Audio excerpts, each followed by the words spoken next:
Fiercely proud of her roots. Her Royal Highness is, of course, a popular Yorkshire figure herself. And best known as the Royal at Wimbledon, whose kindness to runners-up won her millions of admirers. Katharine devoted 4 decades to public service and was an inspiration to royals who followed.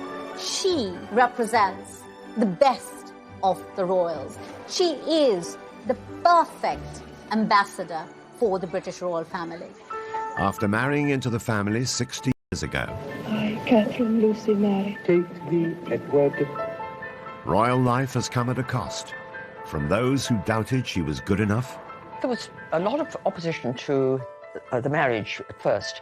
To a strained early married life. Katharine was effectively an army wife, and I think that meant quite long spells away from her husband. And with events that led to depression, which nearly ended the marriage. I'm told that Katharine had thought about seeking a divorce. This was a lady who'd been put through the ringer. Katharine withdrew from public duties and shunned her royal title. The fact that she stepped back without making a big song and dance about it, she's a bit of a royal pioneer.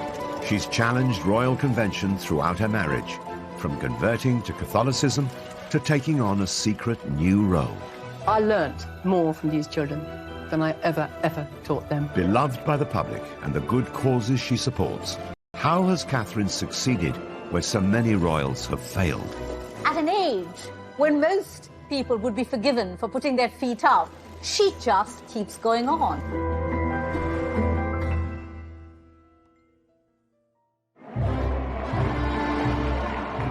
The 8th of June, 1961, the wedding day of Prince Edward, the Duke of Kent, a dashing young soldier, with Catherine Worsley, the daughter of a Yorkshire aristocrat who was proud of her northern roots. Just having that wedding in 1961 at York Minster was a royal first. Nobody from the royal family had been married there in over 600 years. And this was very much a nod to Catherine's Yorkshire roots. She's very proud of the fact she comes from Yorkshire and from the north. The Queen and her family travelled up on a special train for the landmark event, while the young Princess Anne was among Catherine's bridesmaids. The local media dubbed this as the White Rose Wedding. And indeed it was. Even the Queen had the White Rose of York as part of a tribute to the setting. Just under 12 million viewers tuned in to watch the afternoon ceremony, and it was one of the highest-rating programmes of the week in half the nation's homes, at a time when the UK had just 2 television channels. I, Katharine Lucy Mary, take thee, Edward. Just one small hitch, not seen on camera, as the newly married couple made their exit. After they'd signed the registers, the veil got caught on the step of the altar, and she felt it pull and stood absolutely still until it was released. Otherwise, the veil would have come off, and the diamond bandeau tiara that she was wearing that had once belonged to Queen Mary would have come crashing to the floor. No Duchess, composed and smiling, unruffled even when her train gets caught up. Katharine made her mark on the word go. She was the first untitled woman to marry into the royal family for more than a century.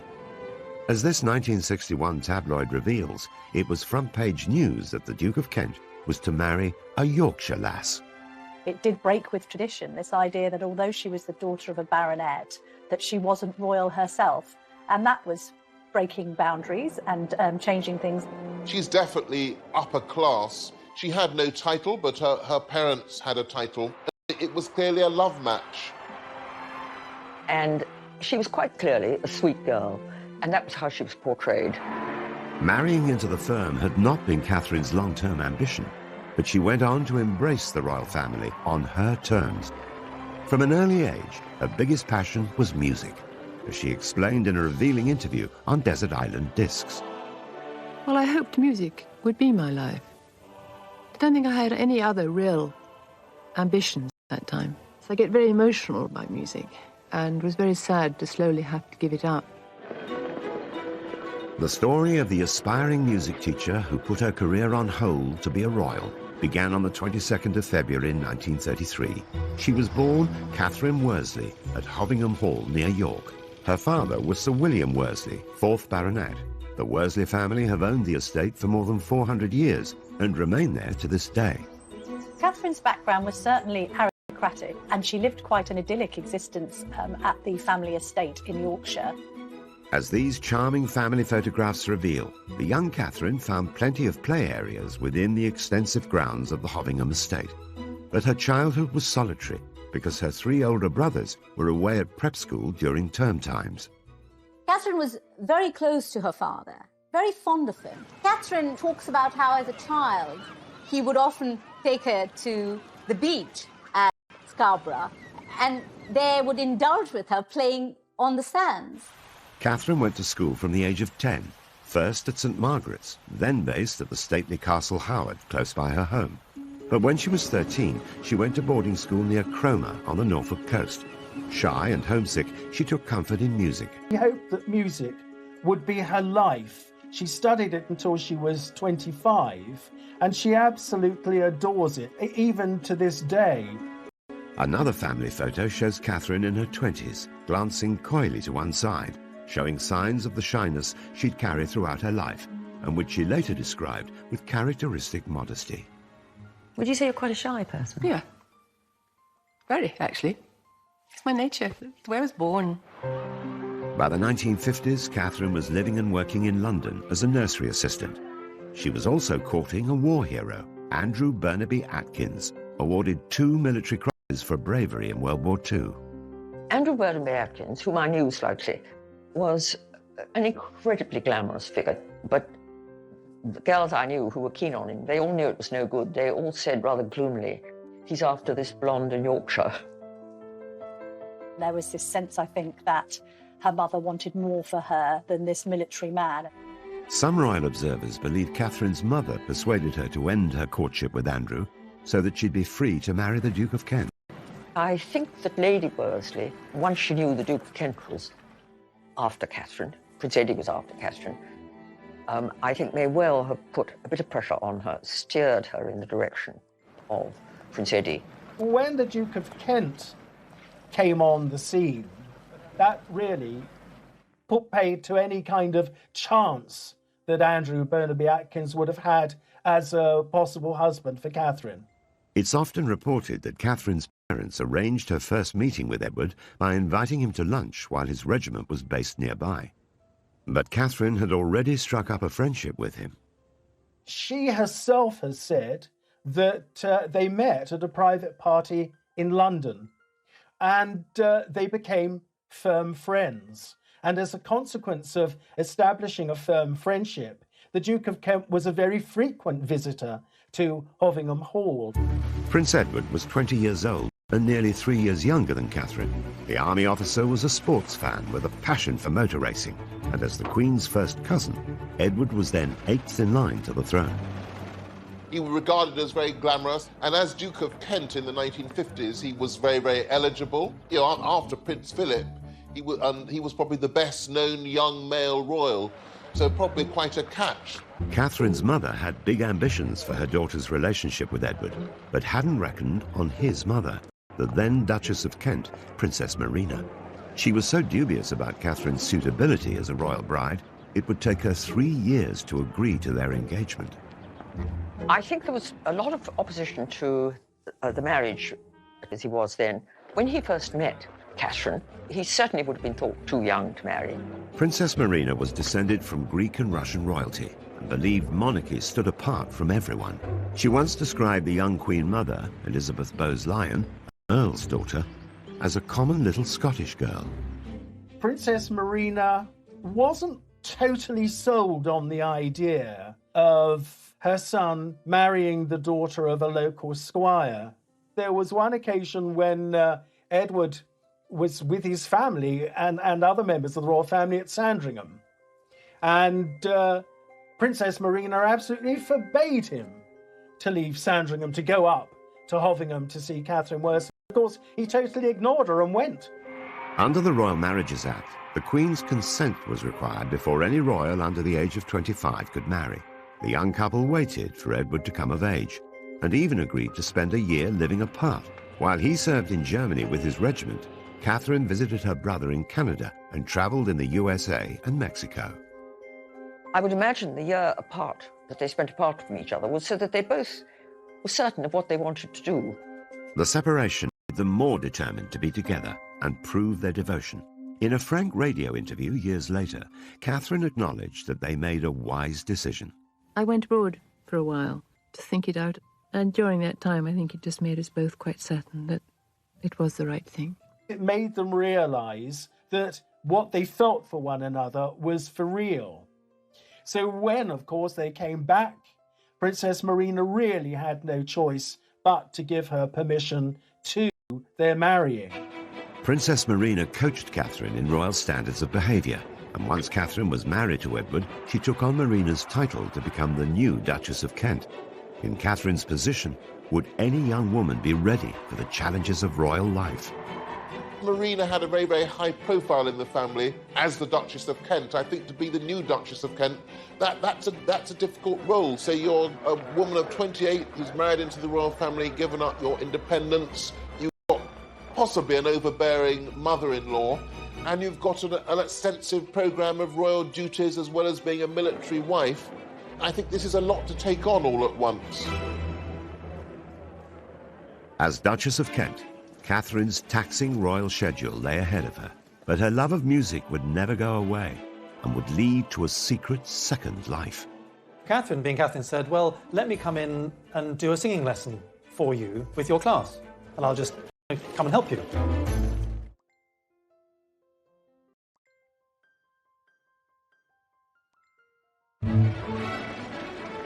Was now Katharine, Duchess of Kent. Thrown into a high-profile job with a grand title, she embraced the busy schedule of a working royal. I think it's important to realise the Duke and Duchess of Kent were very senior royals. Katharine, along with Margot, the leading female royal of that generation, so she was a bit of a star of the show. In the early years of their marriage, the Duke and Duchess of Kent were a great support to the Queen, at a time when her own children were too young to take on duties of their own. So as well as attending major royal events like Trooping the Colour or the state opening of Parliament, they were also asked to go on royal tours. The Kents represented the Queen overseas many times.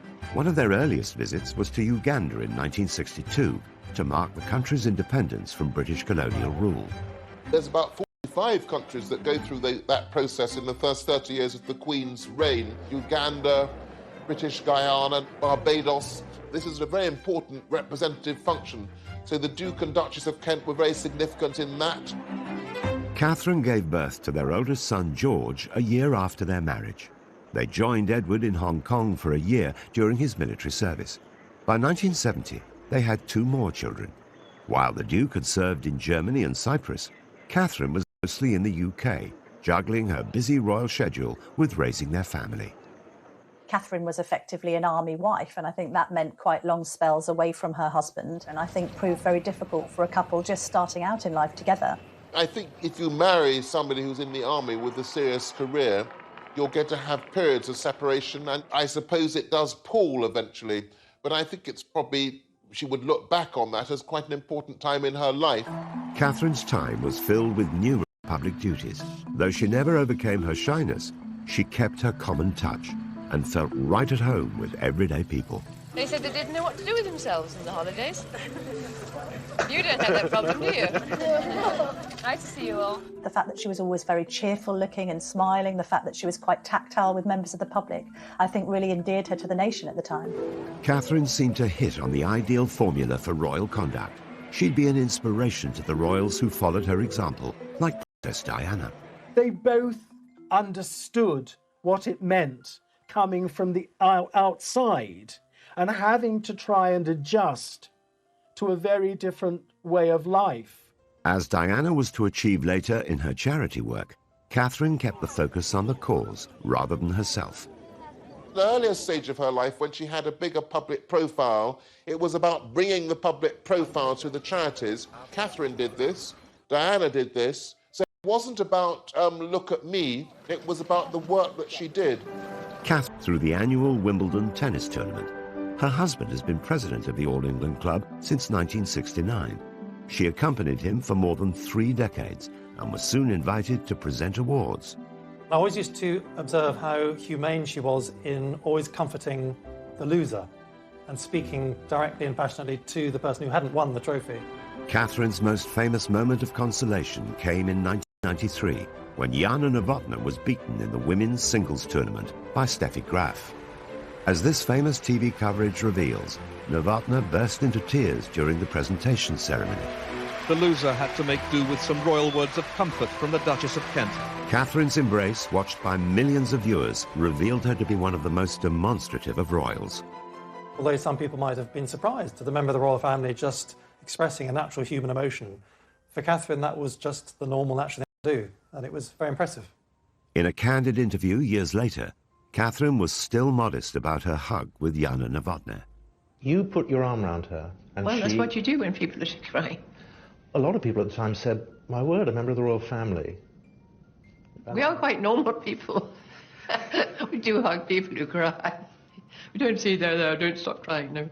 She told people that she was terrified to go onto centre court because of this innate shyness, and she couldn't quite believe that she had attracted a level of fame because of her role on that sporting occasion. Such was Catherine's shyness and modesty, few people knew at the time that she'd already supported another Wimbledon star, Martina Navratilova.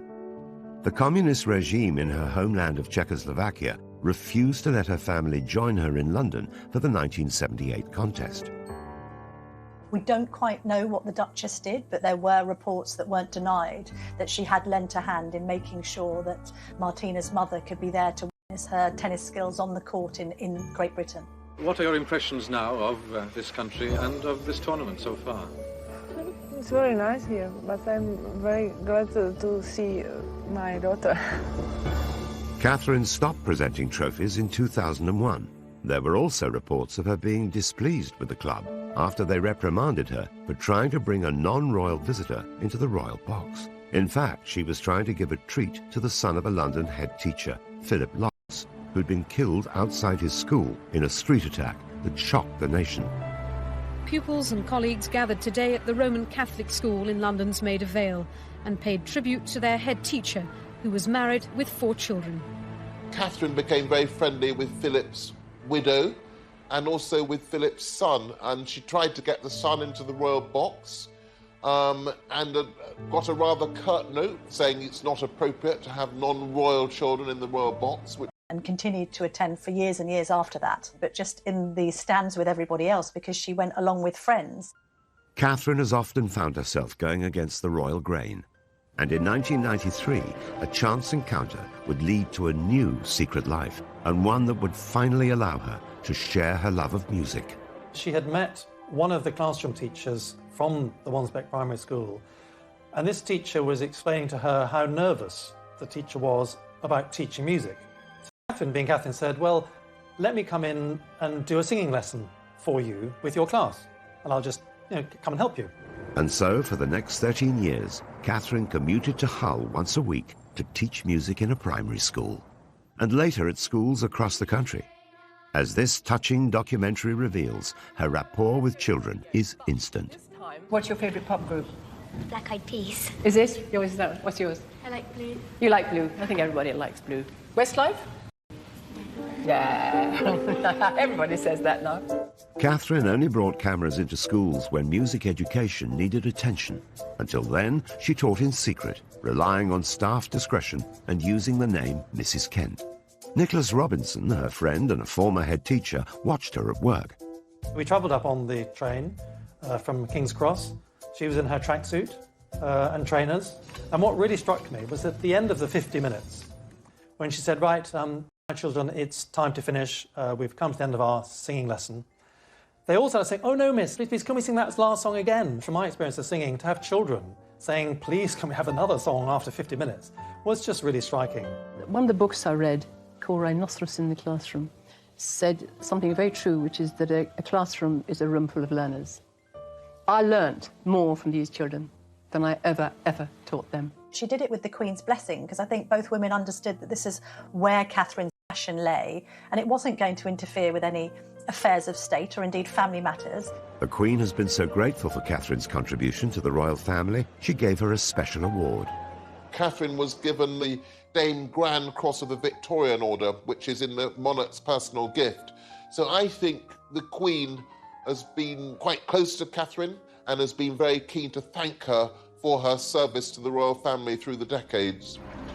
But Catherine was to pay a heavy price for her constant devotion to duty. The impact of these traumatic events meant that Catherine spiraled into very serious depression.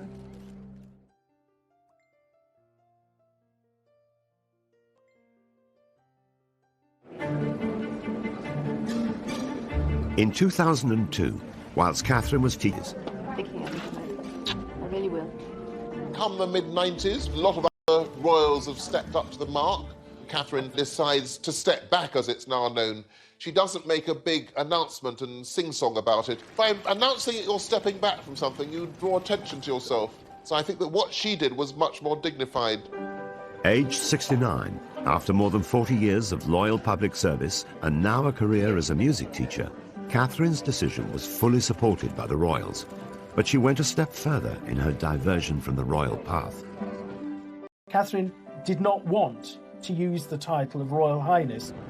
And this was Catherine making the point that her royal life was behind her. And therefore, because it was behind her, because she was marching to her own drum now, she didn't need the rank or the title. She wanted to be Catherine. The Duchess revealed this herself in the first interview she gave after giving up her royal title. I don't like being a public figure. I say that very humbly. Why not? It's my nature. It's the way I was born. I like doing things quietly, behind the scenes, achieving things with children. It's the way some of us are built. Catherine had put her longing for privacy to one side in order to fulfill the role she'd taken on. But after 4 decades of royal duty, she found her moment to step away from the spotlight. Oh, lovely. She's not the kind of person who stands on ceremony.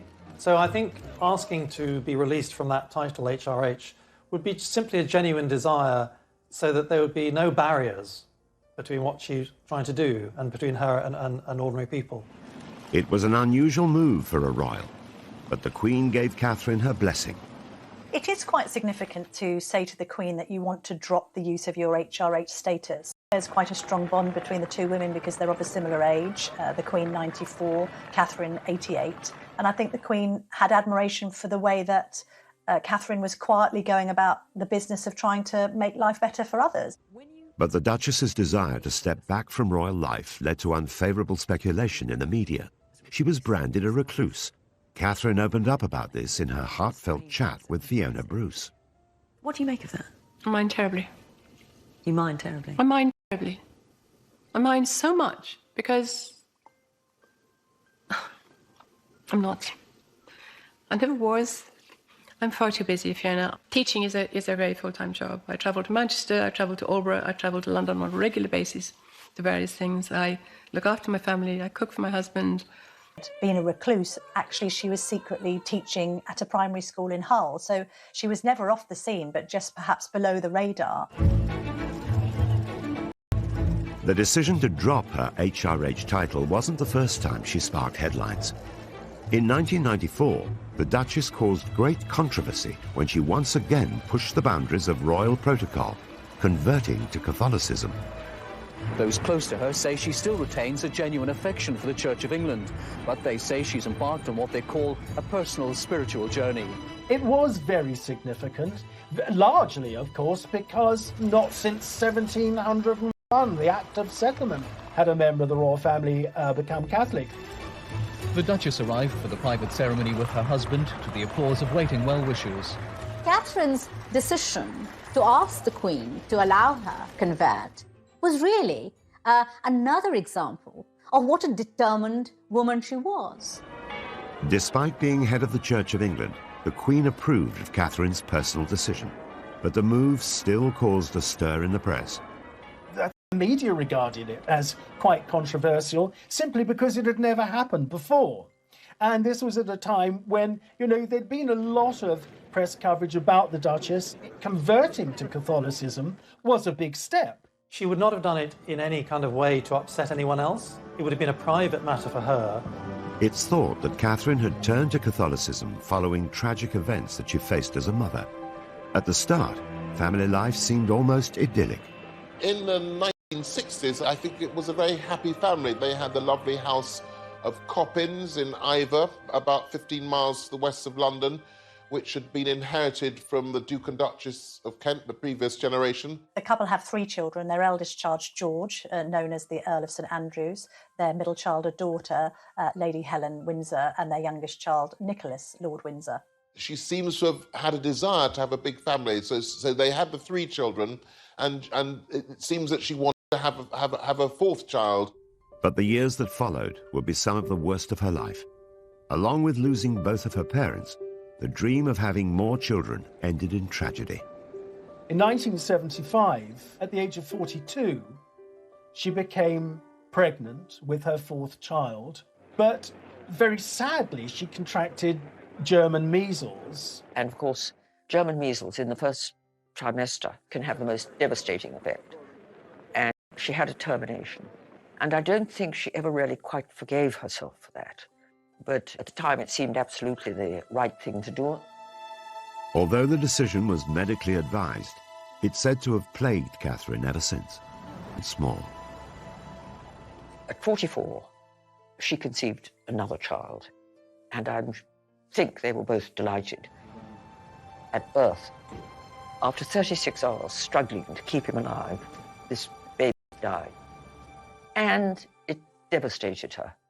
This triggered for Katharine the start of the most terrible period of depression, leading to being admitted to the King Edward VII Hospital. She was there in the hospital for 7 weeks. Katharine had hurled herself back into royal duty, which had serious consequences. Some said it was nervous exhaustion. Others talked about a nervous breakdown. Katharine, by her own admission, was suffering from depression at the time. Katharine later took another groundbreaking step for a royal, publicly opening up about the trauma of losing children and her personal battle with mental health issues. Royals weren't open about their mental health as we're used to them being now, with the likes of Prince William and Prince Harry talking about their Heads Together charitable initiative. Back then, it was unheard of, really, for royals to be that revelatory about their own innermost feelings. Katharine gave very few interviews, and then only on subjects about which she both felt deeply and she felt would be of significance and use to members of the public who might have suffered in the same way. That did make Katharine appear to be somebody who was perhaps more relatable than the average royal, somebody who seemed human, very much one of us rather than being perhaps one of them. In addition to the loss that the couple suffered, the Duchess also battled health issues for most of her adult life. It was first said that she was suffering from Epstein-Barr virus, then ME, before it seemed to be confirmed that it was celiac disease that she was suffering from. But before, of course, that they'd actually got to that, she had been suffering quite considerably from health problems. None of that was apparent at the time when she was cheerfully giving the prizes at Wimbledon, carrying out a huge programme of public engagements. Despite the toll it took on her health, Katharine remained determined to measure up to royal expectations in a world where duty comes before all else. It epitomizes the essence of this determined woman. You know, she refers to herself as a perfectionist, and she says, I'm a 24-hour person. Since I've known Katharine over the 20 years, she has always worked tirelessly. And I know when she was teaching in East Hull, that over the 13 years that she was teaching there, I think she only missed 2 days. Despite Katharine's personal struggles, her primary and her mother, a large part of Katharine's life has been dedicated to charity work. She is so aware that she's born into wealth. She marries into the royal family. And that gives her a voice and an ability to make a difference. It's not a crazy dream. It's a possibility. I really do believe we can actually do this. She has served as the patron, president or board member of more than 100 charities. The Duchess's visit is to highlight the work of VSO volunteers by raising their profile in Macedonia and helping persuade government and people that those with mental and physical problems should not be stigmatised. With Catherine, the charities that were closest to her heart always seemed to be music, children, and the elderly. One especially close to her heart was Helen House in Oxfordshire, the home for terminally ill children, and she was a great presence there. I learnt, I suppose after I'd been here 4 or 5 times, it suddenly came to me how tears and smiles walk side by side. I think the Duchess of Kent was very much the kind of royal that didn't just want to be on a letterhead. She actually wanted to go and witness the work being carried out by charities firsthand, and even at times take part in it herself. For some years, Catherine went as a volunteer on pilgrimage to Lourdes in France, getting up at 6 o'clock in the morning, going to the hospital, helping to bathe and dress one of the pilgrims, or helping to feed them, sitting with them having a cup of tea and a cup of coffee, or just chatting to them.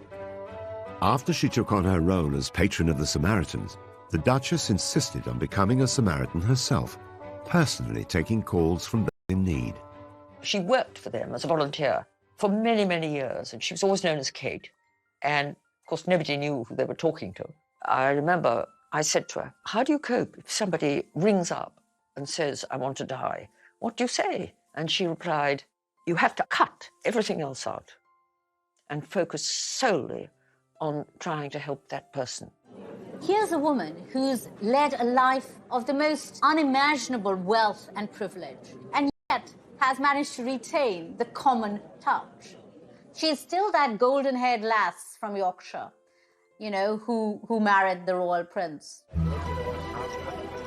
Whilst Catherine directed the spotlight onto her charities, what many didn't realise is that her marriage to the Duke of Kent was under great strain, and had been for some time.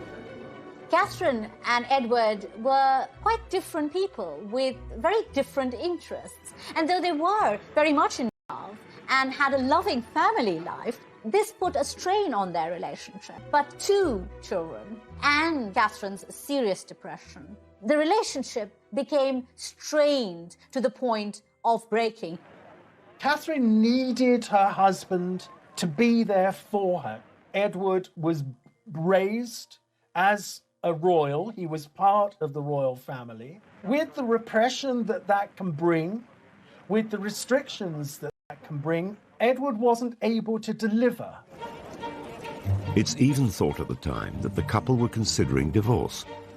I'm told that Catherine had thought about seeking a divorce, but certainly the Duke of Kent promised the Queen that there wouldn't be a divorce.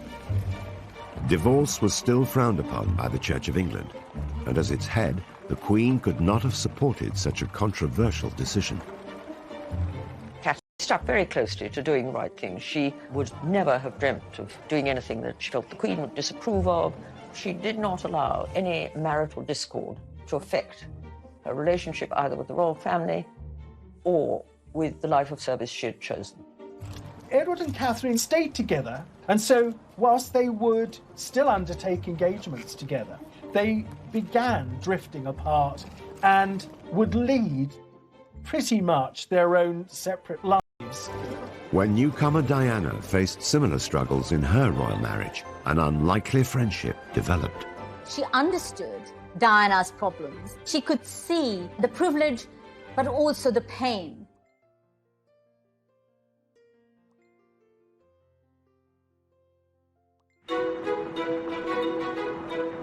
Throughout her royal life, the Duchess of Kent was tested by the unique demands of a royal relationship. Decades later, Princess Diana would experience many of the same struggles. You know, I think she could see a lot of herself in Diana.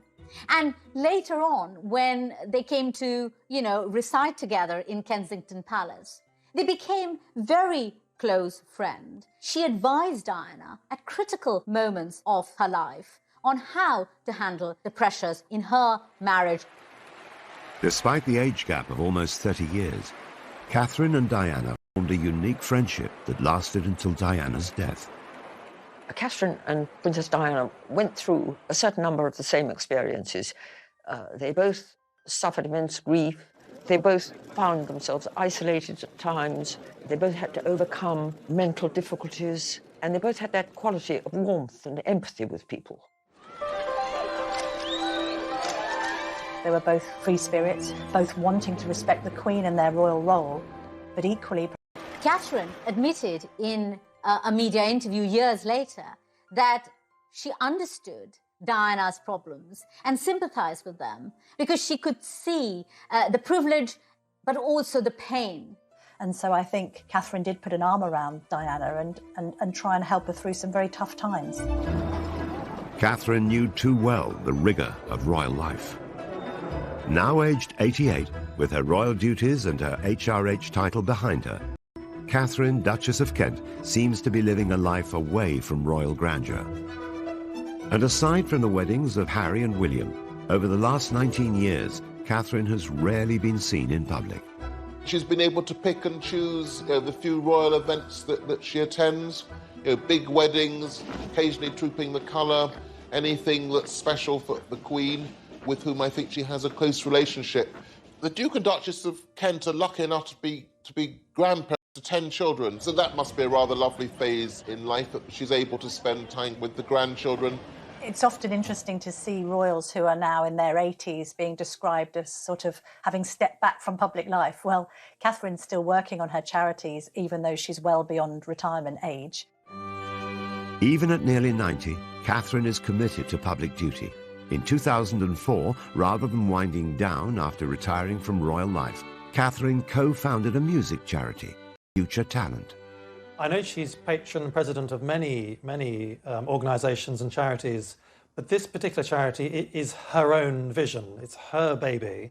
Having taught now for 12 years, as you say, in East Hull, and being incredibly frustrated by, I would say, at least 20 children in 12 years who had potential to reach the very, very top in music, and immensely frustrated that I can't find a route forward for them. And what I want to do is try to bridge this enormous divide. Why shouldn't all children have equal opportunities in music? Why not? That's what Future Talent wants to do. It was this attempt to harness the power of music and trying to inspire confidence in youngsters. And I think that reflects her own experience, somebody who loved music but was intrinsically a shy person, being put in a position because of her marriage where she had to face the public and do so with a degree of confidence that perhaps she was given by her own musical performances and her love of music in general.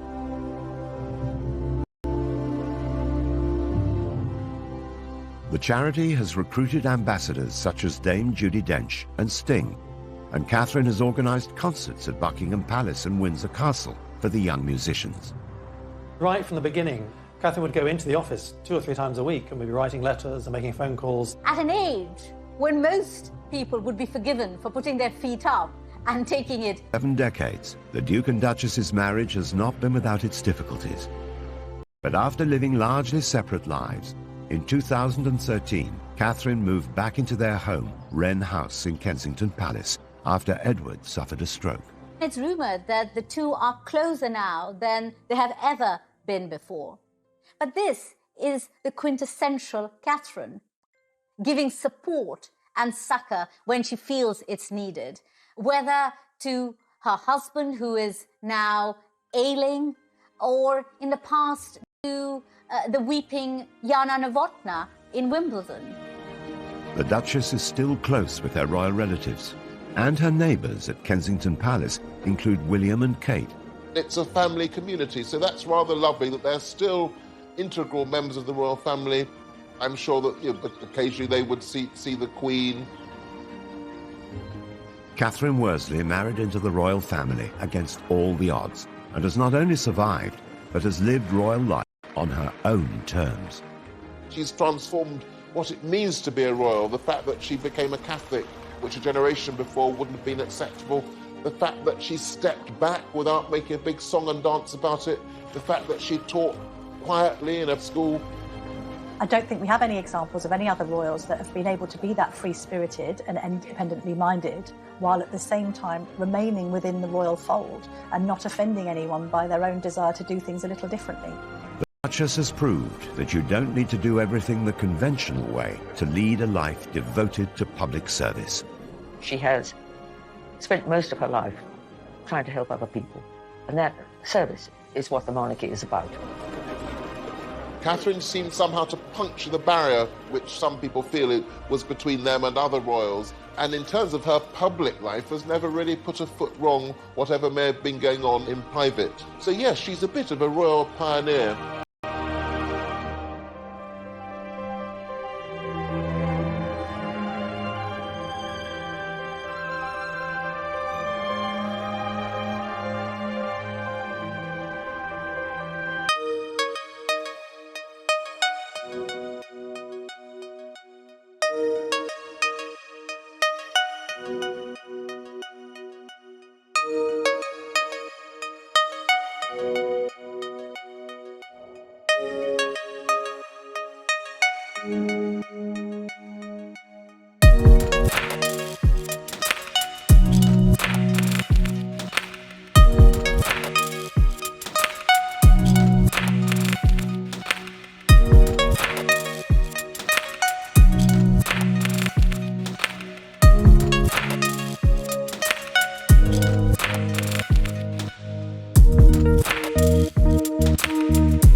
Lucy Mary. Take the Edward.